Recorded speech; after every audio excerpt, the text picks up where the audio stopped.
පොදු ගුණාකාරය හොයන විදිහ හොයන්නයි යන්නේ. ඒ කියන්නේ මට මතක විදිහට ඒකට කියන්නේ lowest common multiple. එතකොට මේ numbers දෙකේ lowest common multiple එක හෙව්වොත් අපි කොහොමද කරන්නේ?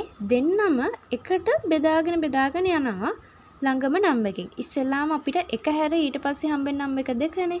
එතකොට දෙකෙන්ම දෙන්නම බෙදනවා. හරිද? දෙකෙන් බෙදනවා. මෙයා දෙකෙන් බෙදුවම 4යි, මෙයා දෙකෙන් බෙදුවාම 12යි. ඊළඟට ආයෙත් දෙකෙන් බෙදනවා. මෙයා දෙකෙන් බෙදුවම 2යි, මෙයා දෙකෙන් බෙදුවම 6යි. ආයෙ මෙයා දෙකෙන් බෙදුවම 1යි, මෙයා දෙකෙන් බෙදුවම 3යි. ඊළඟට දැන් ඔන්න 3නේ තියෙන්නේ. දැන් ඊළඟට දෙකෙන් බෙදන්න බෑනේ 1. මෙයා බෙදන්නත් බෑ. එහෙනම් මම 3ෙන් බෙදනවා. එතකොට මෙයා බෙදලා ඉවරනේ. එයා 1 හැමම ලියනවා. මෙයා 3ෙන් බෙදුවම 1යි. අන්තිමට මේකේ 1 ඉතුරු වෙනකම්ම මේක බෙදාගෙන අපි යනවා. හරිද? එතකොට මේක කුඩාම පොදු ගුණාකාරය එහෙම නැත්නම් lowest common multiple එක එන්නේ 2 times 2 times 2 times 3 කියලා. ඒ කියන්නේ දෙවරක් 2 4 හතරක් 2 8 8 3 24යි. 24 තමයි lowest common multiple කියන්නේ. අපි තව numbers දෙකක් බලමු. 3 and 4. මේ දෙන්නගේ lowest common multiple එක ගත්තොත් ඉස්සෙල්ලාම 2. දෙකෙන් බෙදලා බලනවා. දෙකෙන් බෙදුවම 3 බෙදෙන්නේ නැහැ හැමෝම ලියනවා. 4 බෙදනවා දෙකෙන් බෙදනවා. ඊළඟට ආයෙත් දෙකෙන් බෙදලා බලනවා. 3 හැමෝම ලියනවා 1 ලියනවා. ඊළඟට 2 නැහැනේ දෙකෙන් බෙදන්න කවුරුත් නැහැ. ඊළඟට 3ෙන් බෙදලා බලනවා. මෙයා 1යි මෙයා 1යි. අන්තිමට 1 ආවනේ.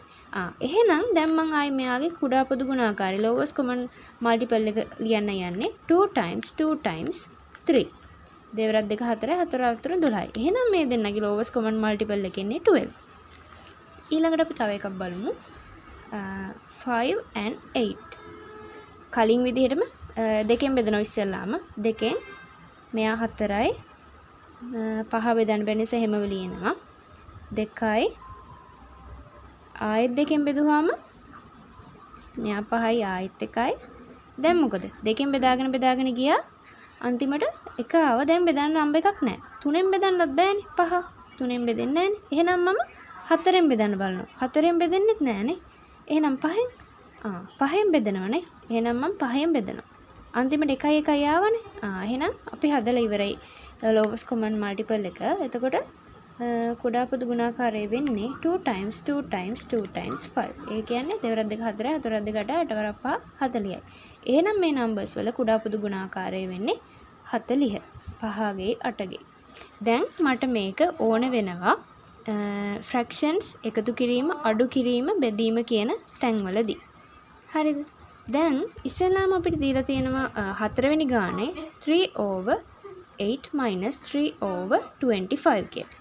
දැන් මම fraction එකක් අඩු කරන්න හරි එකතු කරන්න හරි කොහොම හරි තියෙනවා නම් අඩු කරන්න හරි එකතු කරන්න හරි තියෙනවා නම් අනිවාර්යෙන් මෙයාගේ මෙන්න මේ denominator එක ඒ කියන්නේ හරය අනිවාර්යෙන් දෙන්නගෙම සමාන වෙන්න ඕනේ. ඒ කියන්නේ මට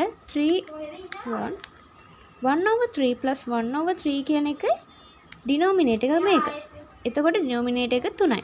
එතකොට දෙන්නගම denominator එක සමානයි නම් මට ලියන්න පුළුවන් 2 over 3 කියලා. ඒ කියන්නේ දෙන්නගම denominator එක සමානයි නම් denominator එක හැමම ලියනවා numerator එක එකතු කරනවා. හරිද? එතකොට මට එකතු කරන්න හරි අඩු කරන්න හරි ඕන නම් මේ දෙන්නගේ denominator එක සමාන වෙන්න ඕනේ. දැන් මේ දෙන්නගේ denominator එක සමානද? නෑ නේද? මෙයාගේ 24 මෙයාගේ 8 තියෙනවා.